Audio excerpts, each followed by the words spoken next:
Sinabi mismo ni Diskaya na usap-usapan man lang daw po mga kababayan sa inuman.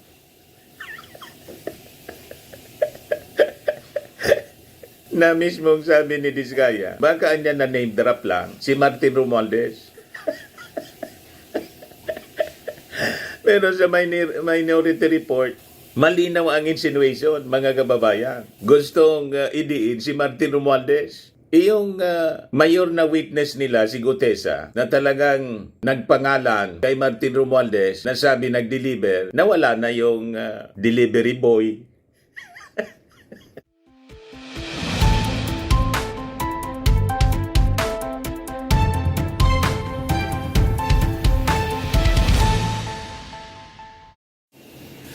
Hello po mga kababayan, si Dante Maravillas. Masamang-masama yung loob ng DDS senators na si Marcoleta at si Amy Marcos nagpa-presscon at naglabas ng sariling report sa investigasyon ng Blue Ribbon nung siya, mga kababayan, chairman pa ng Blue Ribbon Committee. Ngayon, sabi po ni Senate President Tito Soto, yan ang yung Senate Minority Report.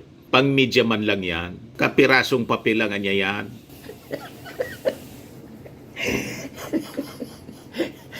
You see, madaling sabi mga kababayan, wala mang silbi yun. Sabi dito sa post ni Atty. Jesus Falsis, Senate President Tito Soto sa Minority Report ng DDS Black. Anong silbi niyan? Wala. It's simply a piece of paper. Absuelto si Chis Escudero, Joel Injingoy, a scrap of paper without legal effect. Without legal effect yan na dapat itapon. Pang-puwit lang po. Pampahid sa puwit. Grabe ka naman na niya, Mr. Maravillas. Inami naman po talaga. Mismong si Marcoleta, sa press con kahapon nila ni Amy Marcos, inamin niya na wala man yung pakinabang, kundi baka niya magamit ninyo sa media. Ang ibig sabihin, nagpa-press con siya, nagpa-press con sila ni Amy Marcos para lang may magamit yung media sa intriga. Wala mang legal. In fact, hindi man niya ito legal. By his own admission, mga kababayan, sa presscon. Pilit kasi nilang dinidiin, mga kababayan, sa Minority Report, si Martin Romualdez, na wala mang makitang ebidensya. Yung dalawang witness, mga kababayan, na present sa Senate Blue Ribbon Committee hearing, sablay yung mga kwento. Pakinggan ninyo, mga kababayan, yung mismong admission ni Marcoleta na hindi man daw ito legal niya. Ayan, napakalungkot ng muka.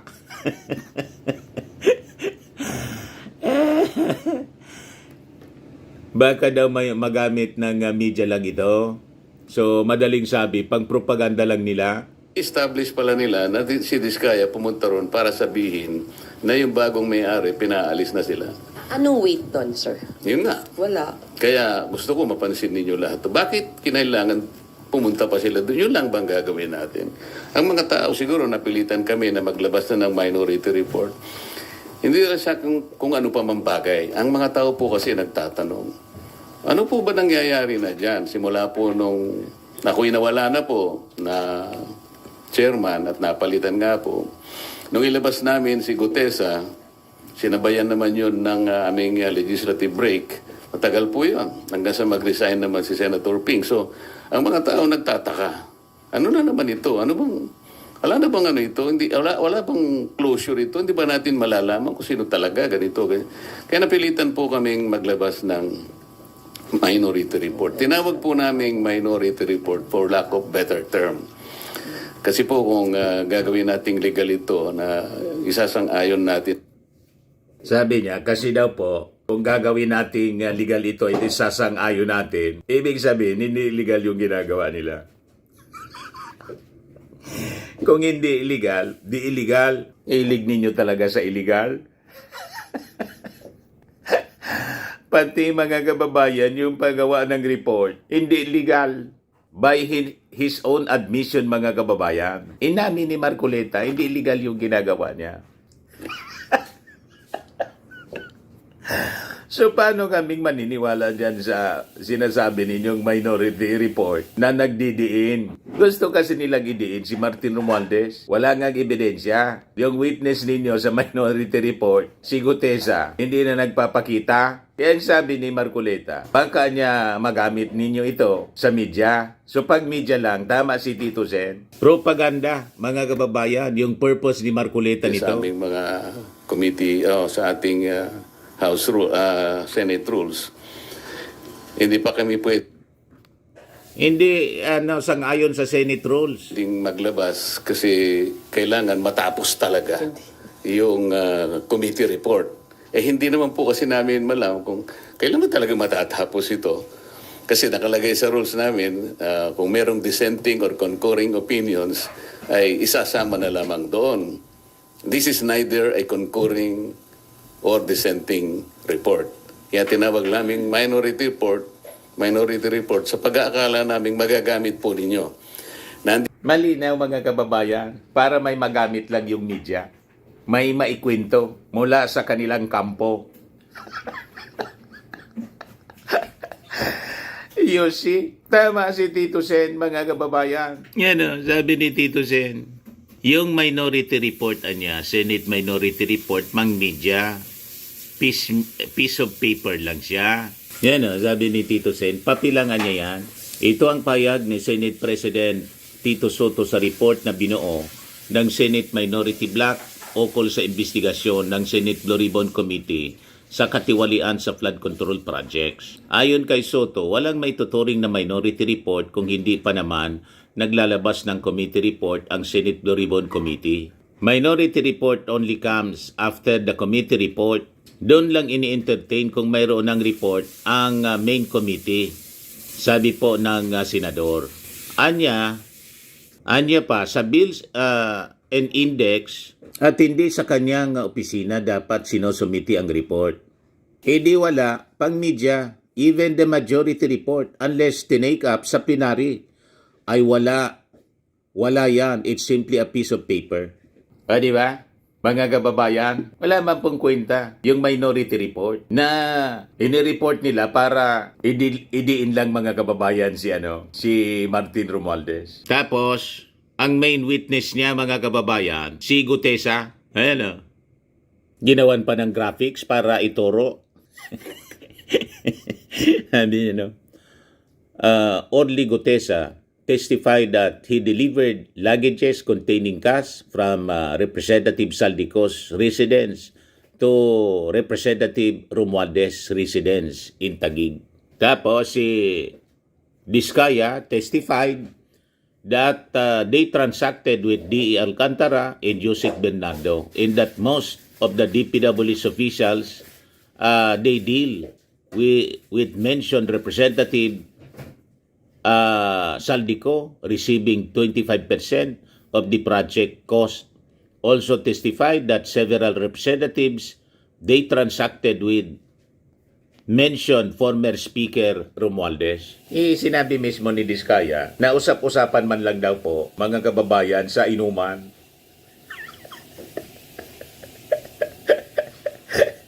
Na mismong sabi ni Diskaya, baka anya na name drop lang si Martin Romualdez. Pero sa minority report, malinaw ang insinuation, mga kababayan. Gustong idiin si Martin Romualdez. Yung mayor na witness nila, si Gutesa, na talagang nagpangalan kay Martin Romualdez, na sabi nag-deliver, nawala na yung delivery boy. Hindi na nagpakita, mga kababayan, kasi ayaw ma-cross-examine ng Department of Justice. You see, kaya ngayon, gumawa ng minority report at biglang nagpa-press con. Itong si Amy Marcos at saka si Marcoleta. Sabi ni Tito Soto, papilangan niya yan. Pag-media, walang bigat, mga kababayan. Kaya tama itong sinabi po ni Manila Congressman Benny Abante. Yan sabi niya, in matters involving public funds and public officials, insinuation na niya is never a substitute for proof. Kaya dapat magpakita kayo ng prueba. Hindi yung puro insinuations. Yan sabi ni Abante. Recent statements niya by Senator Ping Lacson affirmed the lack of evidence linking former Speaker Ferdinand Martin Romualdez to alleged anomalies in flood control projects. Sabi po ni Abante na siyang House Committee on Human Rights Chair, yung naging statement ni Ping Lacson, yung assessment confirms that there is not enough evidence to implicate Romualdez and that accusations must be supported by proof. Sabi ni Benny Abante, yung ebidensya niya, hindi yung ingay, should always lead. In matters niya involving public funds in public officials, insinuation is never a substitute for proof. Correct. Puro lang po puro lang haka-haka. Wala mang solid proof. Wala mang solidong ebidensya na nagtuturo kay Martin Romualdez. Yan ang mahirap sa inyo. Tapos papariskon kayo para magamit sa propaganda. He noted that Lacson's statement did not come from a political ally of Romualdez niya, but from a senator known for his scrutiny of corruption issues. Referring to Ping Lacson, mga kababayan, na si Ping Lacson, hindi mo pwede yan hindi mo pwedeng diktahan. Independent-minded po si Ping Lacson. This is not from an ally or a defender. It came from a senator known for digging deep. After digging he found no evidence. So ano kayo ngayon? Kahit ganong kalkal, walang makalkal. Kasi wala man pong kakalkalin. O diba? O di basag na naman po yung mga propaganda ninyo. Iyakan na naman kayo kasi hindi ninyo mapin down si Martin Romualdez na gustong-gusto ninyong i-demolish. May kasabihan po tayo, you cannot put a good man down. Tama po. So sabi po ni Abante, yung Senado niya had already conducted hearings, received testimonies, and examined the records related to the issue, but no evidence directly linking Romualdez to the alleged anomalies had emerged. This shows the process work, sabi po niya. The facts spoke. The Manila House leader urged lawmakers to avoid turning oversight proceedings into a trial by publicity and stressed that allegations must be supported by documents or sworn testimony. Accountability is important, but dapat magsimula tayo sa ebidensya. He added that attention should now shift to improving safeguards in infrastructure spending and ensuring that projects deliver results for communities rather than prolonging unsupported accusations. Madaling sabi, ang gustong mangyari po ni Abante, tigilan na po ang ganitong mga akusasyon na wala man pong suportang ebidensya. Di ba po? Nakakagulo lang po. Kasi malinaw na pamumulitika, paninira po. For the former speaker Speaker Romualdez, the record is clear, sabi po ni Abante. Measured against the evidence and due process, the allegations do not stand. Ngayon, si Atty. Adi Fajardo, lawyer spokesperson for Romualdez, dismissed allegations aired in the Senate hearing, saying they collapse under sworn testimony and the absence of documentary proof. Sabi po ni Atty. Fajardo, yung kontraktor na si Pacifico Curly Discaya testified under oath that he has never entered the South Forbes Park, undercutting claims by two Senate witnesses, used the aliases Joy and Marie, that he approached anyone there or issued instructions related to the property. Hindi pumasok po si Curly Discaya. So, paano nangyari yun? Hindi pumasok sa Forbes Park. Sabi ni Atty. Fajardo, the allegations in the Senate are logically and physically impossible, sabi ni Fajardo. Curly Discaya testified under oath that he has never entered South Forbes Park, making it impossible for him to have approached anyone there or issued any instruction. Kaya sabi po ni Ping Lacson, ay repeatan niya, hindi ito enough. Itong information is not enough to not even implicate the former speaker. This is just, we may just consider this as a lead. Kasi mayroong connection, but of course, dinideny naman ni Curly Diskaya. So let's leave it at that, sabi po ni Ping Lacson. Di ba? Bukya na naman kayo sa pilit ninyong pagdidiin kay Martin Romualdez. Kaya biglang nagpa-press con si Amy Marcos. Pagkatapos si Marcoleta kahapon para maglabas ng walang kakwenta-kwentang minority report. Huwag kami Amy Marcos in Marcoleta. Akusa kayo ng akusa, yung testigo nga ninyo, pati affidavit po, yung notaryo, peke.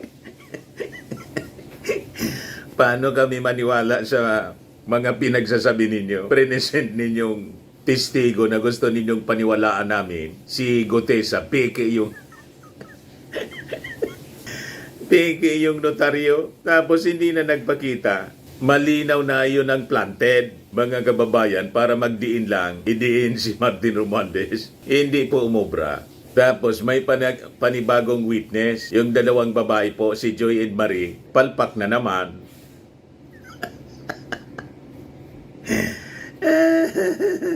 Ayan man lang po, mga kababayan. Yes, sabi ni Bong Santo Tomas, panibagong despiradong akbang ito ni Marco Bita at Amy. Walang mga prinsipyo at respeto itong dalawa sa Senado. Gumagawa kasama ang minority bloc ng sarili nilang hilaw na report para lang malinlang ang taong bayan. Dapat maging mapanori din tayo sa mga bagay na to. Sabi ni Fernando Lapitan, halata kung sino madaling mabudol. Minority report, hindi nga nadalo si Mangga sa hearing. Tapos, ang nakapirma sina Jinggoy at Joel, sige, pabudol ulit kayo. Sabi ni Tristan Procopio, kung sangkot yan si Romualdez, hindi kayo nahirapan sa ebidensya. Puro hearsay lang. Si Romualdez kasabwat na hindi naman pumirma sa BICAM, samantalang si Cheese na kaalyado nyo na ngayon, hindi kasama sa isa sa mga member ng BICAM at pumirma sa BICAM. Mismong si Cheese pumunta sa opisina ni Saldico bago mapirmaan sa BICAM. Yun nga po. Yung nakapirma, hindi inuusig ni Marco hindi inuusig mga kababayan ni Marcoleta sa ni Amy Marcos. Siyempre naman na niya, Mr. Maravillas. Magkakakulay sila. O, ba? Sabi ni Mon Soliben, kung may ebidensya against Romualdez, sina Amy at Marcoleta, diretso nila sa ombudsman para madimanda sa Sandigan Bayan, wag sa media. Yun nga po yung sinasabi natin mga kababayan. Bakit hindi pa nila file ng kaso sa ombudsman? Abogado naman si Marcoleta. Sige lang papresko niya. Bakit hindi niya kasuhan? Tapos ang kanyang major witness si Gutesa. Yan ang nagturo sa Senado nung siya pa yung siya pa nga yung nagpresent kay Marcoleta, kay Gutesa, kinukots pa niya.